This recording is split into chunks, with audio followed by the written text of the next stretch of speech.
University of Technology, Mara. I am Nurzulaika binti Francis Maji, a student from UITM, and I'll be moderating our discussion today about adults' responsibilities for their elderly parents. First of all, I would like to introduce you our panels for today's forum. The first panel is Muhammad Hazim bin Abdul Halim, owner of a nursing home in Petaling Jaya, Selangor, which provide care for elderly and people with severe illness. Next, we have Amira Shafrina binti Rosidi, a volunteer under the Touching Heart Welfare Society, Kuala Lumpur and Selangor. And lastly, Batrisha Alia binti Muhammad Shamsli, a member of Malaysian Care, which is an association for social care professionals and homes. Thank you for making your time to join us here today. Ladies and gentlemen, nowadays it has become a hot topic on adult children's responsibilities, whether they should take care of their parents or not. In Malaysia, a joint family setup is a common practice where families are living together with their extended family members. Personally, I think this is a good practice for the elderly's welfare. For instance, if children move out from their parents' house, left behind parents may experience unstable emotions such as anxiety, depression, and the so-called emptiness syndrome. There was actually a research found that the more older European parents meet their children, the less levels of depression they have. Having said that, I would like to turn to Hazim. Should adult children be responsible to take care of their elderly parents? Thank you, Zulaika. I would like to say that a nursing home, in my opinion, is a better option. A nursing home, also known as a residential nursing home or a care home with nursing, who employs qualified nurses and care assistants to provide nursing care alongside residential care. Nursing homes provide care and support for people with specific conditions or disabilities who struggle in daily life and require additional assistance. There is at least one qualified and registered nurse on site in a nursing home care facility, which means residents have access to 24 hours medical care and skilled nursing support. Some nursing homes offer specialized care with staff who have been trained to take care for people with medical issues. They can create and monitor care plans, provide and administer treatments such as injection, and carry out medical intervention on time. I believe that as a nursing home is a better option because elderly parents can elevate their loneliness by befriending others there. This is beneficial to them for a variety of reasons, including making new friends.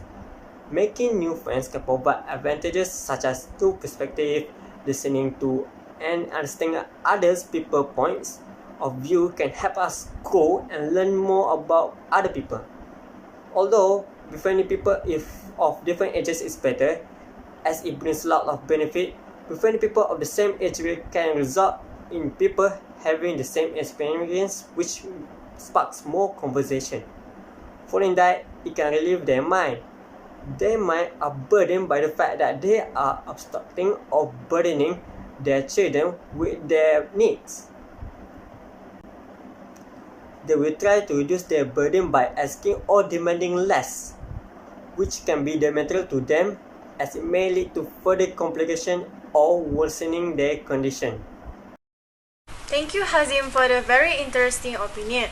As he explained just now, nursing homes facilitate better for the elders instead of making the elders stay at home. Do you agree on this method, Amira? Thank you, moderator. Actually, I don't quite agree with Hazim's opinions, even though I understand what he wants to convey, but I don't think placing elderly parents at nursing home is a better idea or option. This is just make parents intimate emotional bonds with their children are fake. And no matter how busy it is, elderly parents should be stay at home with their adult children, because if they are placed at nursing home, they will feel lonely and think that their children don't want to take care of them. Instead, adult children should be responsible to their elderly parents, because we can say that they have owe something to their parents as they are slowly grown up. As we know, parents have done so many things for us, no matter how big our desire, wants, or other things. So why we can do exactly the same for them? We should think that they have brought us into this world educated us, provide us with material things which are food, shelter, and clothes. So I think this is their obligation to be responsible and take care for them. Besides that, it is their duty to show and return the gratitude. Maybe we should think this is the proper way to return the gratitude and love that we have received for all of these years. Is because what they have done for us is uncounted. It's also related with the relationship between the parents and the children. It's not all about the parents' previous favors or sacrifice, but it's about the grown-up child current relationship with their parents. Unlike friendship, family ties enter a certain amount as responsibility, having a fundamental share memories and love for one another that can change everything. If adult children think carefully about all of this, they will consider about the responsibility they have for the elderly child parents. Most of all, our parents are the most vulnerable for us, and we can say that our parents are the most important component in our life. Thank you for the great explanation, Amira. She emphasized on how grateful we should be to have parents that shower us with love. Next, let's hear from Batisha. What is your opinion on adult children's responsibilities to their elderly parents? Thank you to our moderator. The evidence that Mira mentioned before sounds valid because it's true that taking care of our elderly parents is a form of expressing our love. So it's a way to giving back to them, but it's kind of generalized without looking at others' perspective. So there should be a choice. It's not a burden that should be placed solely on the elder children. So we should know that each person on the earth has their own life path.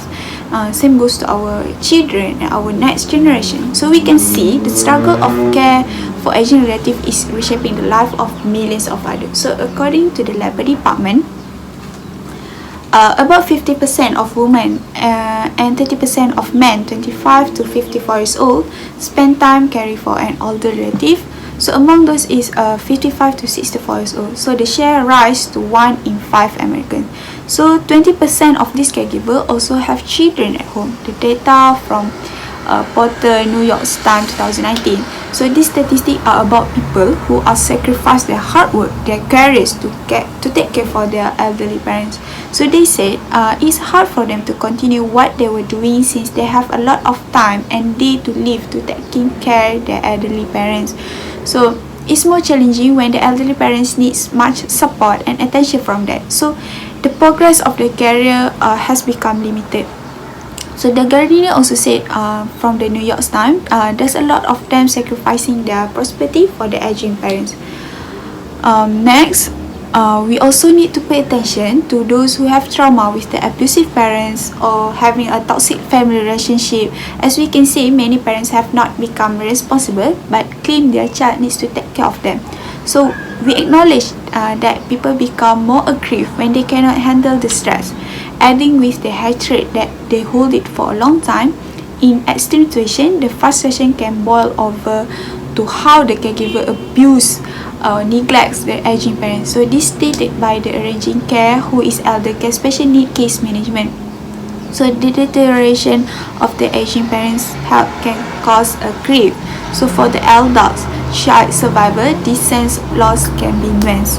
So caregiving for an aging parents can be difficult and overwhelming. So also caregiving require organization, resource, and a lot of support. So we have the right to set our own boundary. So we can't simply pick and choose whether we are going to help based on our feelings about our parents' past behavior. So it will certainly be stressful to take care of for someone who you think was irresponsible and careless. But nonetheless, it's part of the journey we call life. That's all from me. Alright, thank you, Patricia.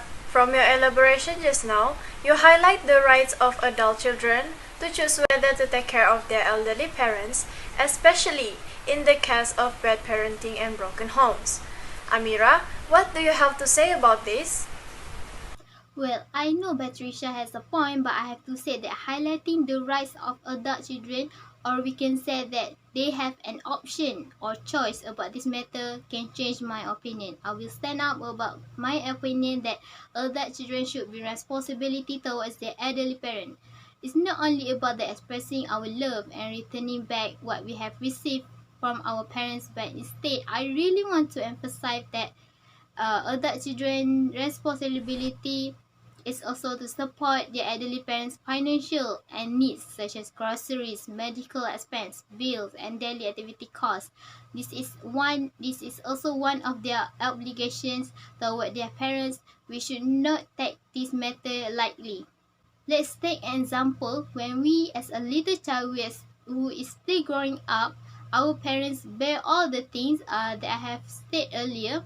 Maybe that time they are short of money but still buying whatever we want.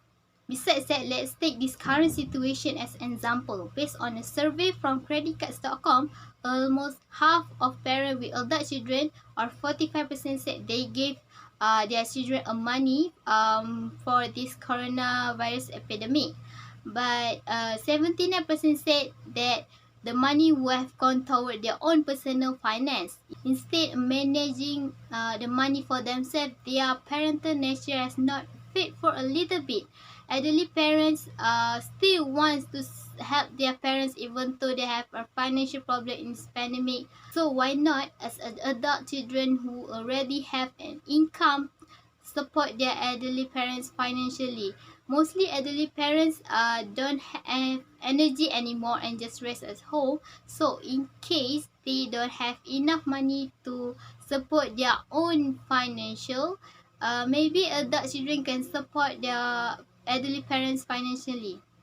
As we know, usually parents don't talk about the financial problems to their children because they don't want to burden their children, but instead we as a children ask whether they have enough money. We can just support their finance every month. This will be reducing their burden, and it's only for the basic need and not assisting them going for another cruise. I think that should not be a really problem. And if adult children have extra income, maybe they can take the elderly parents going for another cruise. It's really necessary for adult children to be responsible towards elderly parents. Of course, all the children want to see happiness in their elderly parents' eyes, so this is why adult children should responsible and fulfill their parents' need by providing a support for them. It's not that hard to pay for the medical expense, groceries, bill, if they really take their elderly parents' health such as important thing. Thank you for the compelling commentary, Amira. You stress on how financial burden can be lifted up from the elders if they are living with their children. But it seems like Batrisha has a different view on that. Batrisha, what is your opinion on this matter? Let me tell you something. I kind of shocked when I found out that for the first time in American history, economists predict that young people will be worse than previous generation, and that has a lot to do with the fact that on top of their own unique financial and socio-economic struggle, they have been on the hook for all their parents' debt too, which stated in article Basel by Maruzi. It will be same goes to Malaysia. As we know, America is one of the developed countries, so if they have problems, same goes to us. So the fact that many of them cannot even secure a job that is sufficient to support their needs. I understand that what Mira wants to point it out, but nowadays the child has their own commitment.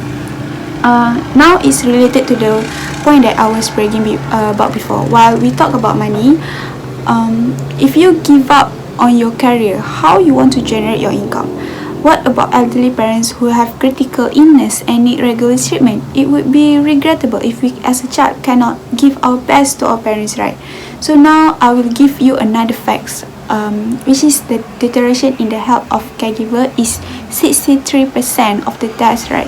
Higher than the similar group of the non-caregiver. So the continuous demand placed on adult child caring for an aging parents can induce illness and depression, limit the effectiveness of the caregiver, and even lead to the premature death. So this fact is from the study done at the Ohio State University in 2003.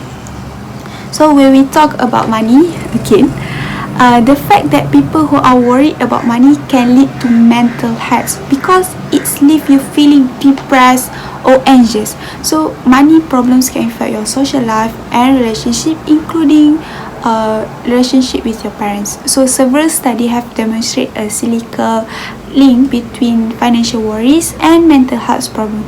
It's proven that's why the rate that I stated before have been rose up. So senior citizens should have saved their money while they can. They should not expect their children to pay all the bills and take care of everything. Instead, they should have done financial planning, which is one of their retirement plan. So we must take it seriously because last year, Ringgit Plus Malaysia conduct a financial literacy survey and found out that 21% of Malaysia didn't save money at all. So of these, 11.9% didn't save or admit they spend a lot on lifestyle, including the shopping and entertainment. So in the past, Malaysians used to depend on their children for income after they have been retired. Some 30 years ago, the pressure on offspring were not so intense as the burden could be spread around as they usually have half a dozen siblings in family. So but now people are living longer but have a few children to support them. So it's not healthy if this kind of financial lifestyle keep rolling in the big cycle of our generation. So we need to take a huge step to make it better for our generation. So it should be no issue with money if they have financial planning properly. So that's all from me. Thank you. Thank you for the explanation, Barisha. So generally, you explained how elders should plan ahead on their finances to prevent their children's futures getting robbed by taking care of their own parents. I mean, cases of abuse and neglect of elders are rising in Malaysia. Back in 2019, our then Deputy Prime Minister, Datuk Seri Wan Aziza Wan Ismail has conducted a study to introduce a bill that will protect the elders from such cases. So Hazim, what is your opinion on this? Children are not the only ones that have the right to support elderly. As I believe, society also have the right. It means that society is responsible for the well-being of elderly people. I want to point it out that if children are the only ones who are responsible to their elders, what will happen if the elderly were exposed to violence and at the hands of the children? I am not saying that children are the only ones who abuse, but imagine if the elderly live in their children's house with a family, they may be abused by in-laws, making the situation tense. Violence and abuse can occur as a result of an argument, which can be overlooked once, but if it occurs twice, the outcome will be different. It is clearly different because there is a high chance of violence and abuse occurring on a regular basis. This is a problematic because older people are the weaker ones, making them the victims. Of course, the elderly can report or contact the police for assistance. However, there are some elderly who will not report even they are being abused. This could be because they are emotionally, financially, or otherwise dependent on the abuser. When it comes to those who are financially dependent on the abuser, this is where society must step in. When the elderly lose those whom they rely, the community and society can provide them with places to stay. They can also provide food, clothing, and especially medical assistance. Older people require special attention as they are more prone to health problems. This is because of the effect of aging, which causes changes in the body at a later age. The administration can provide care and support services such as home support services, which are services that assist people in remaining in their homes as they age. These services may include daily assistance such as showering, dressing, cleaning, meal preparation, and basic shopping as they face difficulties from doing it. They can also meet the needs of people who seem to have health or disability issues. New Zealand, for example, has a healthcare system that assists the elderly and those who require special care. The Need Assessment Service NASC was created to assist the elderly in their homes. It can make an arrangement based on the elderly needs and concerns. By providing these services, the government managed to ease the elderly burden and help them to live their life in a happier state. Great, thank you for the interesting viewpoint, Hazim. Thank you to all panelists. There was such a variety of perspectives and even some very different ones from the others. So, we have come to the end to our discussion. To conclude our forum today, the responsibilities of taking care of adult parents should not be made mandatory to everyone, since we all experience different challenges in life. There are even elders that love to spend most of their time alone with their spouses. Thank you again to all the panels and audience for your time today. I hope we all have a great day ahead. Stay safe and stay at home, people.